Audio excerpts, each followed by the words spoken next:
তোমার ঠেকলেই মনে হয় সব কথা বোঝেননি।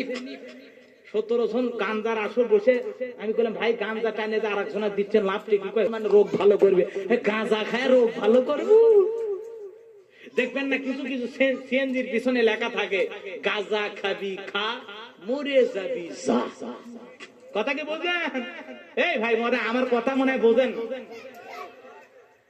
এই কথা বলতে যা একটা কথা মনে পড়ে গেল। ট্রাক চেন না আপনারা? ট্রাক, হ্যাঁ, ট্রাকের নিচে লেখা থাকে ধন্যবাদ আবার আসবে। ধন্যবাদ কথাটা কি বুঝলেন? আমার কি লেখা আছে? ধন্যবাদ আবার আসবো, এই কথাটা লেখা আছে। এখন একটা লোক মনে করেন ট্রাক দুর্ঘটনায় মনে করেন ট্রাকের সাথে ধাক্কা খায় কোনো মতে চেপা, কথাকে বোঝেন না, নাকে হোক মুখে হোক লাগছে এক জায়গায়, কথাকে বুঝতে পারছেন?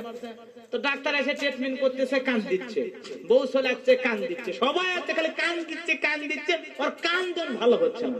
পরিশেষে ডাক্তার থেকে বাবা মলম টলম সব তো লাগে দিচ্ছে, তারপরে কান বলতে যাচ্ছিলাম মাজারে যা দেখি বাবা যোগী তবলা বাজায়া নারী পুরুষ একত্রে হয়া কঠিন একটা গান কয়া আমি পাপি গুনাহগার বান্দা জহির কেমনে খবরে পাহাগার ও জহির বাবা নৌকার মাঝি আমাই করিও পার। আছে না?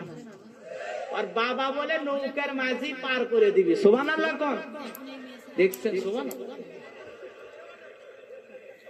আদম আলাইহিস সালাম নূহ আলাইহিস সালাম পারবো না। সুবহানাল্লাহ কোন।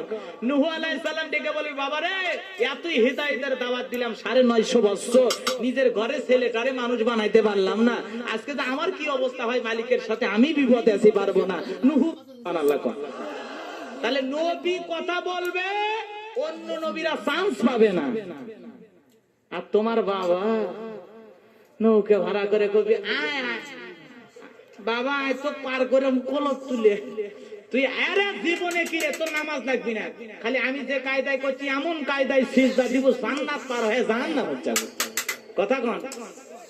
এই জন্য ভণ্ড বাবার দরবারে যাবেন না, হক্কানি আল্লাহওয়ালার দরবারে যান, কোনো আপত্তি নাই, কোনো আপত্তি নাই। বাংলাদেশে হক পীর আছে না নাই? নাম বলার দরকার নাই, কাউকে বলবো আর কাউকে বলবো না, এগুলো বলার দরকার নাই। হক্কানি